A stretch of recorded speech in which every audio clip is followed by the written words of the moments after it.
Om Ajnanatimirandhasya Jnananjanashalakaya Chakshurunmilitam Yena Tasmai Shri Gurave Namaha. Nama Om Vishnupadaya Krishna Presthaya Bhutale Srimate Bhaktivedanta Swamin Nitinamine. Namaste Saraswate Deve Gauravani Pracharine Nirvishesha Shunyavadi Paschatya Deshatarine. Jaya Shri Krishna Chaitanya Prabhu Nityananda Shri Advaita Gadadhara Srivasadi Gaura Bhakta Vrinda. Hare Krishna Krishna Krishna Hare Hare Hare Rama Rama Rama Hare Hare. Om Namo Bhagavate Vasudevaya Narayanam Namaskritya Naram Chaiva Narottamam Devim Saraswatim Vyasam Tato Jayam Mudirayet. In this session, we will be discussing from the 34th verse of the 9th chapter of the first canto of Srimad Bhagavatam. Yudhi Turaga Rajo Vidhumra Vishwak Kachalulita Shramavaryalankritasye Mama Nishita Sharair Vibhidyamana Tvachi Vilasat Kavachestu Krishna Atma. The meaning of this verse is: on the battlefield where Sri Krishna attended Arjuna out of friendship, the flowing hair of Lord Krishna turned ashen due to the dust raised by the hoofs of the horses. And because of his labor, beads of sweat wetted his face. All these decorations, intensified by the wounds dealt by my sharp arrows, were enjoyed by him. Let my mind thus go unto Sri Krishna. So this verse is another prayer by Bhishma Deva. He is fixing his mind on Sri Krishna by remembering the different transcendental forms of the Lord on the battlefield of Kurukshetra. Bhishma, as has been explained earlier, is situated in a transcendental relationship called Virya Rasa with Lord Sri Krishna. So Krishna enjoys that fighting with Bhishma, and in the battlefield of Kurukshetra, Krishna is not fighting, Arjuna is fighting. So Bhishma is attacking Arjuna as the enemy, but Krishna is trying to protect Arjuna. So Bhishma is releasing arrows to kill Arjuna, but Krishna is intercepting those arrows, and those arrows are striking Krishna's transcendental body. Now the transcendental body, as will be explained by Srila Prabhupada, cannot be wounded, cannot be destroyed, cannot be cut. It's completely spiritual. So that is the difficult part to understand for a common man. Therefore, we have to hear such descriptions from the lips of a pure devotee who will explain perfectly how to understand these dealings between the Lord and his devotee.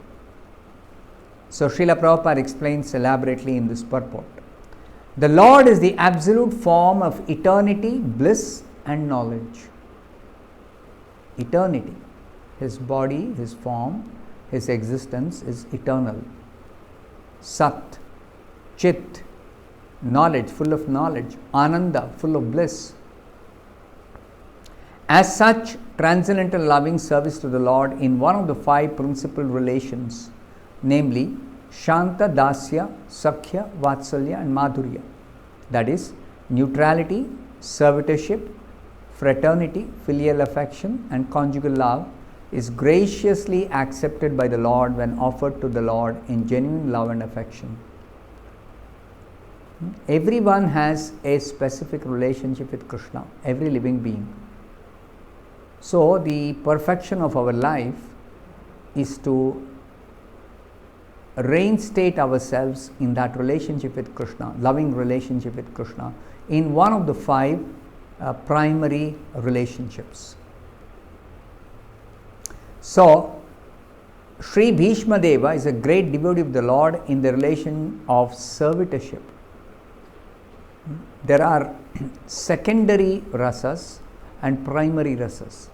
Primary rasas are based on the primary relationship, and while exchanging this rasa with the Supreme Lord, there are secondary rasas also in the course of exchange of the primary rasa.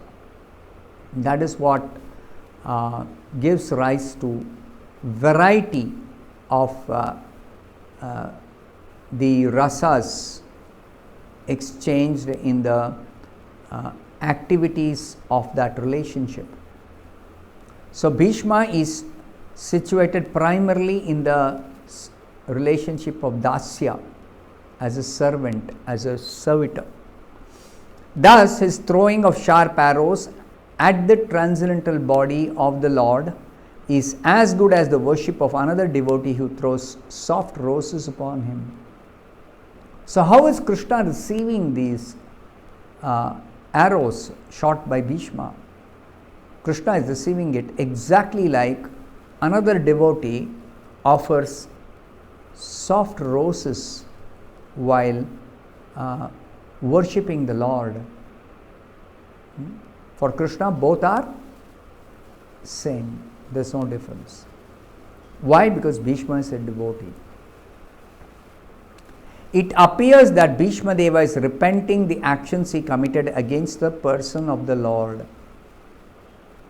The way Bhishma is describing here in his prayers, it appears like he is repenting. Why did I shoot arrows at the Supreme Lord? Or why did my arrows, which are meant for striking Arjuna, go and hit Krishna, my worshipable Lord? But factually, the Lord's body was not at all pained due to his transcendental existence. This we understand from the Bhagavad Gita. Spirit or spiritual form, transcendental form, is of a different quality than material form. We know this material body is subject to being wounded. When somebody shoots an arrow at my body, then my body can become wounded. But Krishna's form or body is not material. His body is not matter. Both he himself and his body are complete spiritual identity. Spiritual, it's spiritual, and Krishna has his identity as the Supreme Lord. This material body is not our identity. I appear like a human being because I have got a human-like material body. But actually, I am not this body. Neither my identity is a human being. This is, in this life, my mind and body system works like a human being's mind and body. In another life, if I have the body of a devata, then I will act and behave like a devata. If some other living being has got the body of a dog, then the living being in that dog's body will behave and act like a dog. But we are neither dog, nor we are human, nor we are devata. We are eternally devotee of Krishna in the spiritual form. So that form, spiritual form, is not having an identity based on these material coverings. This is not our identity. So Krishna's identity is he is the Supreme Lord, and he is the Supreme Lord in his spiritual form as Krishna.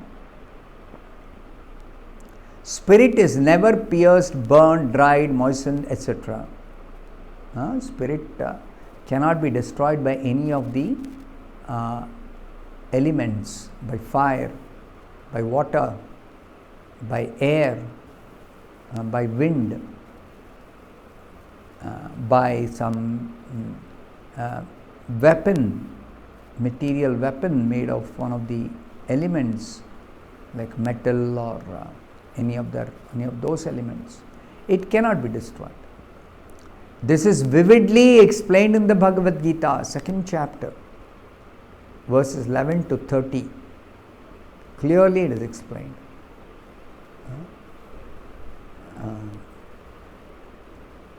So also it is stated in the Skanda Purana. This is confirmed in the Skanda Purana also. Spiritual form cannot be destroyed by any weapon. It is said there that spirit is always uncontaminated and indestructible. Spirit is never contaminated by matter.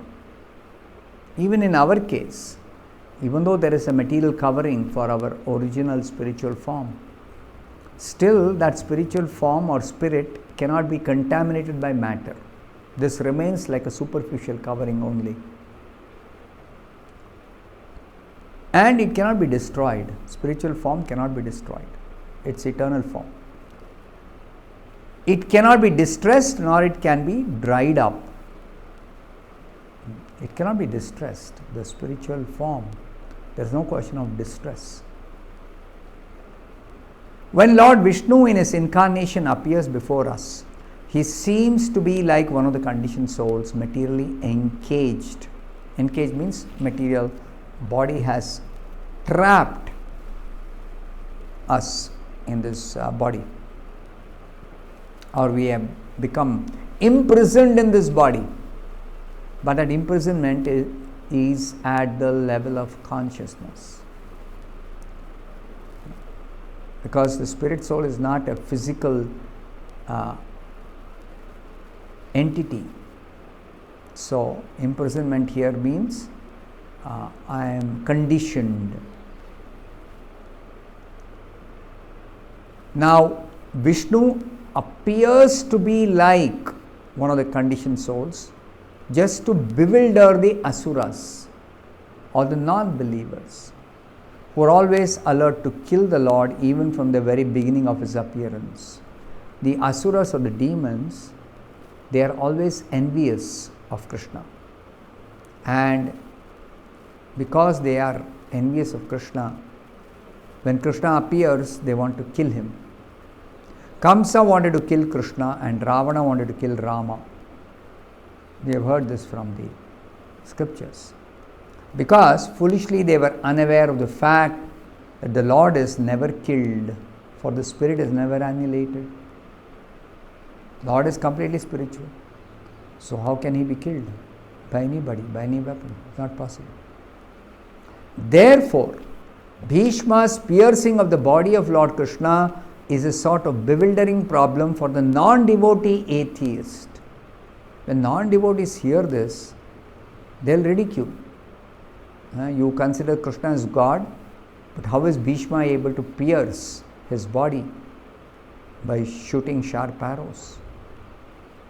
So non-devotees cannot understand. But those who are devotees or liberated souls are not bewildered by this description. They are not bewildered by this description. Nothing happens to Krishna as far as his transcendental form is concerned. It cannot be affected by any of the weapons. Bhishma Deva appreciated the all-merciful attitude of the Lord because he did not leave Arjuna alone, although he was disturbed by the sharpened arrows of Bhishma Deva. Nor was he reluctant to come before Bhishma's deathbed, even though he was ill-treated by Bhishma on the battlefield. See, Krishna is so kind to his devotees. He understands the devotee's mood of serving, and therefore he did not mind the sharpened arrows of Bhishma when Bhishma was fighting on the battlefield, nor did he become reluctant to come in front of Bhishma when Bhishma was about to quit his body. So therefore, Bhishma's relationship with the Lord is one of pure devotion, and that is to be understood in this exchange between Bhishma and the Supreme Lord. I'll stop here. Thank you very much. Hare Krishna.